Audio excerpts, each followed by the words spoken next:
Kripto paraların yarattığı devrim internet devriminden çok daha büyük olacak diyor analist Bobili. Kripto para birimleri finansal dünyanın çöküşüne dair bir uyarı sinyali ve alternatif bir geleceğin habercisi diye de ekliyor Andreas Antonopoulos. ABD'deki 3 büyük bankanın iflası paralelinde düşününce hakikaten de yeni bir ekonomi dünyası şekilleniyor.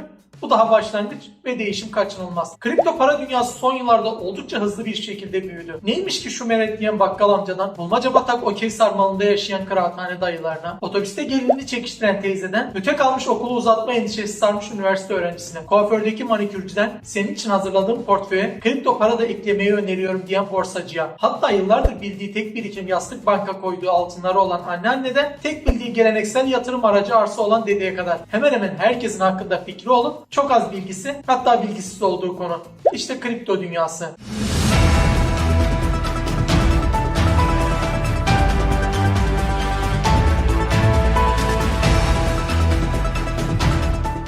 Devir dijitalleşme devri. Bir kere bunu kabul ederim. Albümler, fotoğraflar, diziler derken para da dijitalleşti. Artık maaşı çekme devri kapandı. Alışverişlerimizi temassız ödüyoruz. Ya da büyük miktar transferleri cebimizde taşımıyoruz da mobil şube üzerinden EFT havale yoluyla gerçekleştiriyoruz. Lidyalıların kemikleri sızlıyor mu bilinmez ama takastaki buğdayın yerine nasıl para aldıysa şimdi onun yerini kripto paralar alıyor yavaş yavaş. Gözle göremediğimiz, elle tutamadığımız, kısacası 5 duyu organımızla kavrayamadığımız bu dijital paralar hem var hem yok.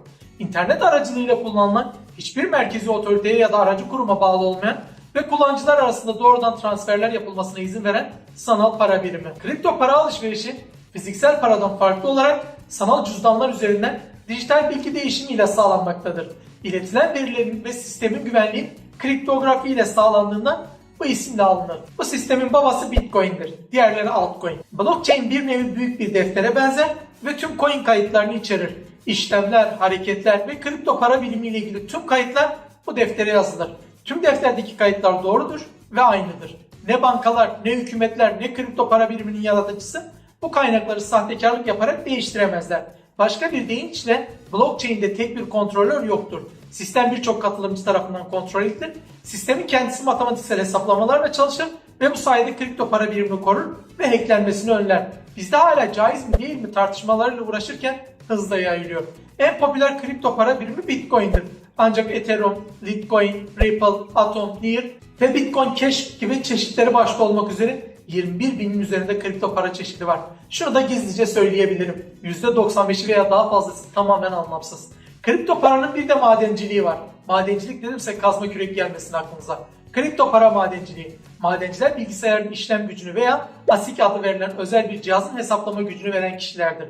Madencilik hesaplama ekipmanı kullanılarak kripto para birimi oluşturma işlemidir. Madenciler Bitcoin madenciliği yaparak para kazanırlar.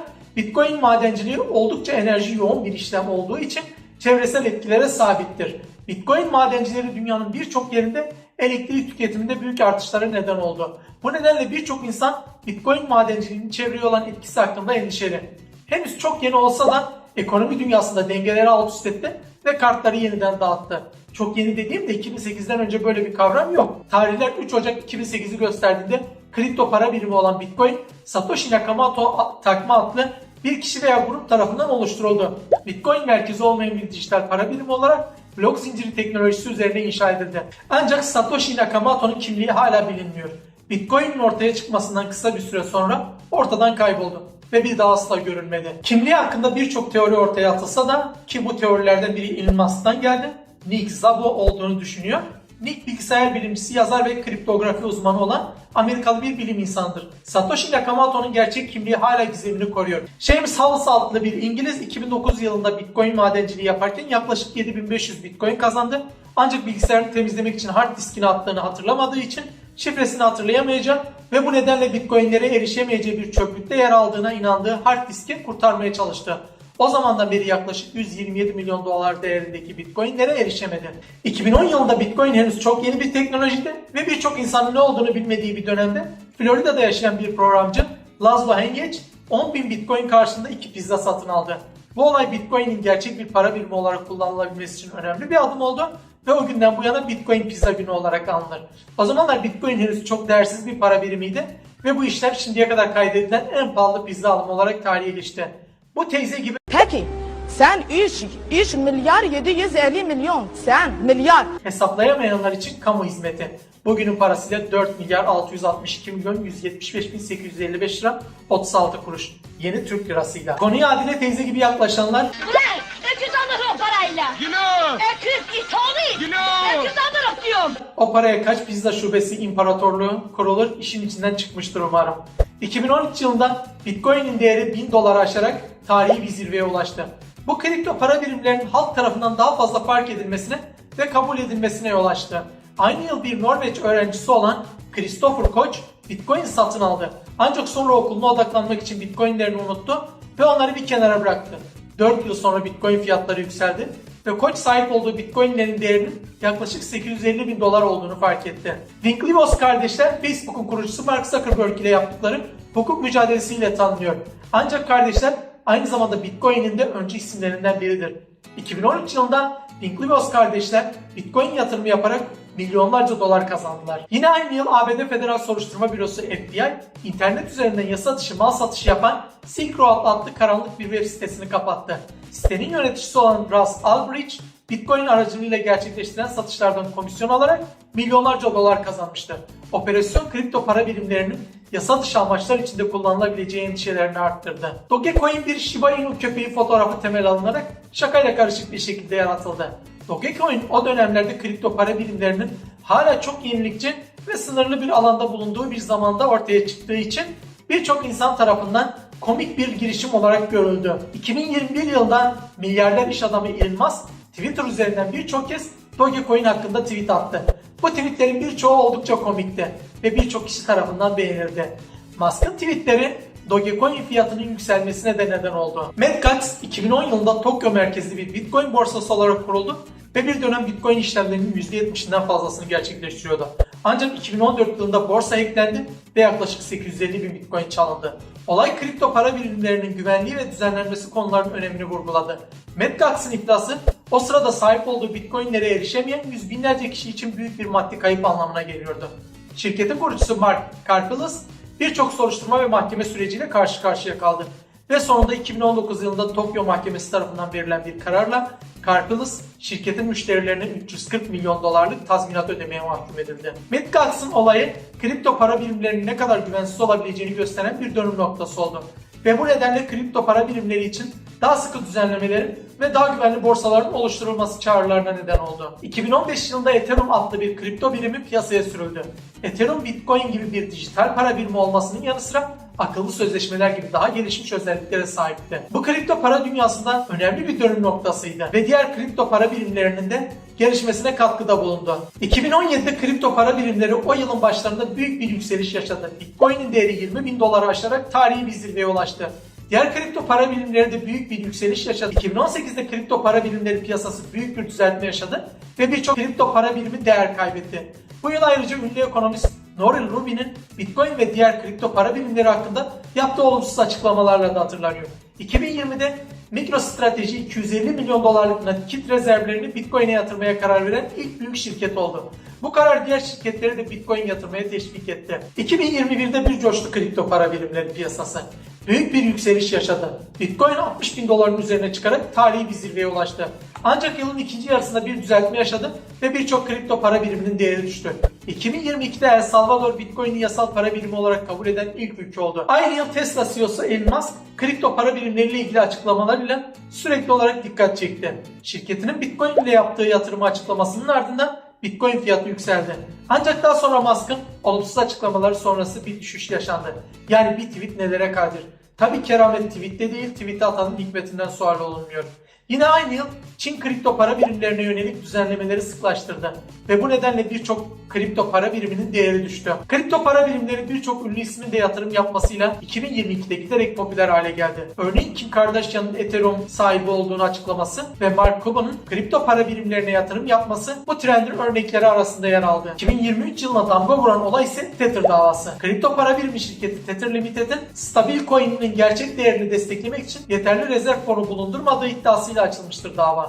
Bu iddiaya göre Tether, coinleri piyasaya sürmek için gerçek dolar veya diğer finansal araçlarla desteklenen bir rezerv fonu yerine ticari bankalar aracıyla birçok farklı varlık türünü kullanmaktadır. Bu durum coinlerin gerçek değerini belirsiz hale getirerek piyasada manipülasyon ve spekülasyona neden olabilir. En basit haliyle şöyle düşünün. Şimdi ben Tether ile birlikte hareket ediyorum ve beraber manipülasyon yapacağız. Ben Tether'a 100 milyon dolar gönderiyorum, karşılığında 100 milyon Tether alıyorum. Ama aslında bu 100 milyon dolar yok. Ben aldığım Tether'la Bitcoin alıyorum ve sadece benim değil, benim gibi bir sürü kişinin böyle yaptığını düşünün. Haliyle çok yüksek hacimde Bitcoin alımı oluyor ve Bitcoin %20 artıyor. Son dönemde Bitcoin'in bu yüzden arttığı iddia ediliyor. Bu noktada ben Bitcoin'i satıyorum. Elimde oluyor 120 milyon Tether. 100 milyon Tether'ı gönderiyorum, karşılığında 100 milyon dolar almıyorum. Çünkü bu para zaten yok. Cebimde de 20 milyon Tether kalıyor. Yani 20 milyon Tether kârdayım. Özetle Tether'ın her bir Tether karşılığı aynı miktarda kasasında dolar tutması gerekirken bunun aslında bu şekilde olmadığından bahsediliyor. Piyasaya pompalanan ve karşılığı olmayan Tether'lar Bitcoin alınarak manipülasyon yapılması ve Bitcoin'in değerinin önce yükseltilip sonra düşürülmesi, arada da keri silkelemek. Özetle söylemek gerekirse bu paranın birebir karşılığı yok. Dava New York Başsavcılığı tarafından Kasım 2018'de açılmıştır ve Tether Limited ve kardeş şirketi Bitfinex'i içermektedir. Dava uzun bir süreçten sonra sonuçlanmıştır ve Tether Limited iddiaların doğru olmadığını ve coinlerin tamamen desteklendiğini iddia etmiştir.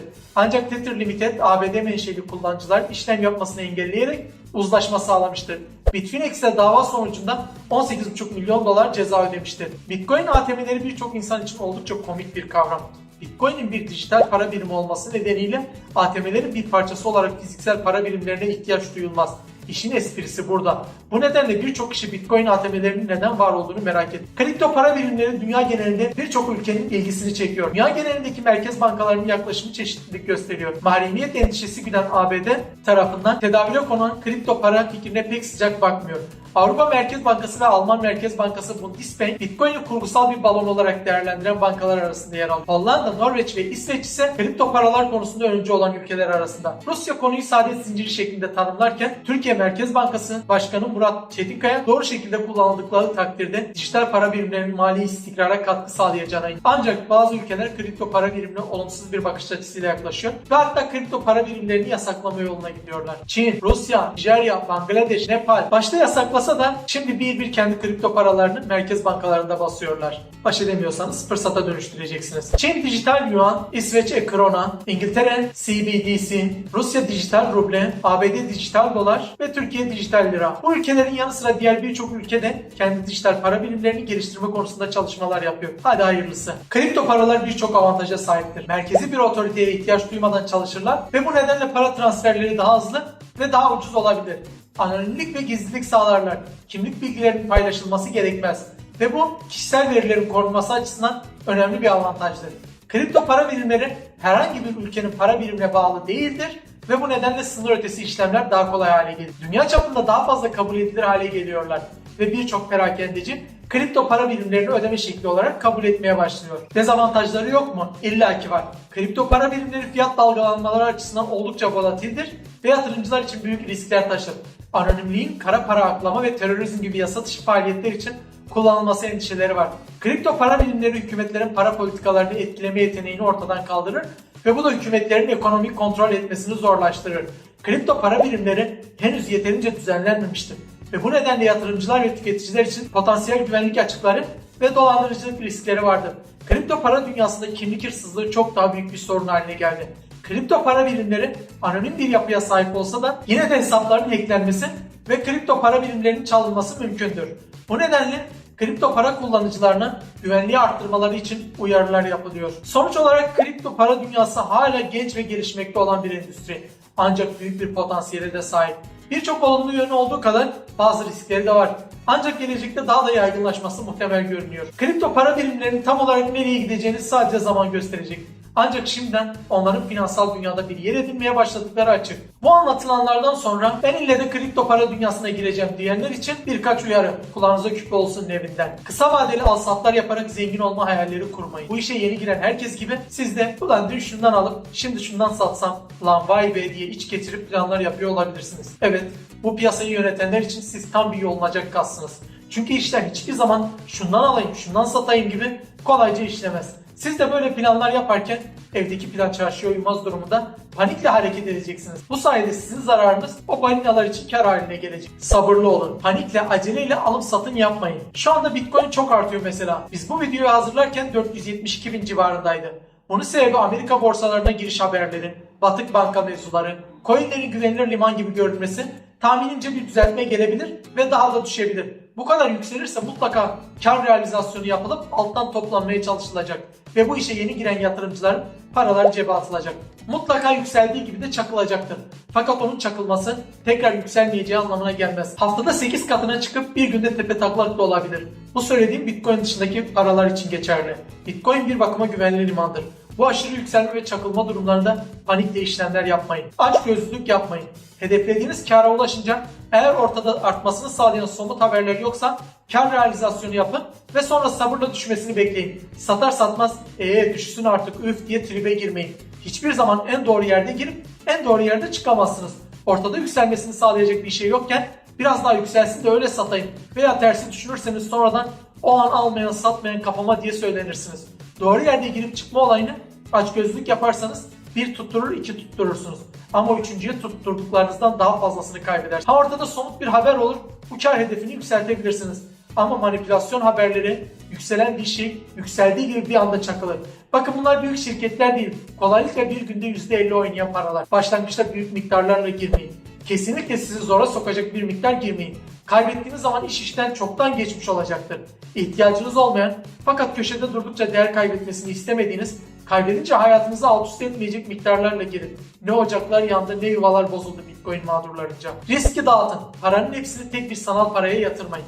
Mümkün mertebe paranın çoğunluğunu garanti limanda tutun. Eğer takip ettiğiniz paralarla ilgili güzel haberler gelirse oradaki miktarı biraz daha arttırırsınız. Fakat tüm parayı bir bölümde tutmayın. Ha yok ben riske girmek istiyorum, batarsam da batayım derseniz sizin bileceğiniz iş. Hırsınıza yenilip duygusal davranmayın. Mantıklı davranın. Az kazanın ama stressiz güzel kazanın. Uzun vadeli düşünün. Kısacası sepet önemli. Manipülasyonlara göre hareket etmeyin. Somut haberler bekleyin. Manipülasyona göre hareket edenler genelde yeni yatırımcılardır. Ve yukarıda bahsettiğim gibi bunların paraları büyük yatırımcılar için kolay paradır. Sizin yaptığınız her panik alım satımında onlar biraz daha zengin olmaktadır. Sakin olun ve ani artış ve azalışlarda aceleci davranmayın. Bir para iyice fırlamış durumdayken lan ben de gireyim, bir iki de ben kapayım diye düşünmeyin. Ortada somut bir bilgi varsa o başka. Kripto alanda uzman, yetkin analistleri takip edin. Söylediklerine kulak verin.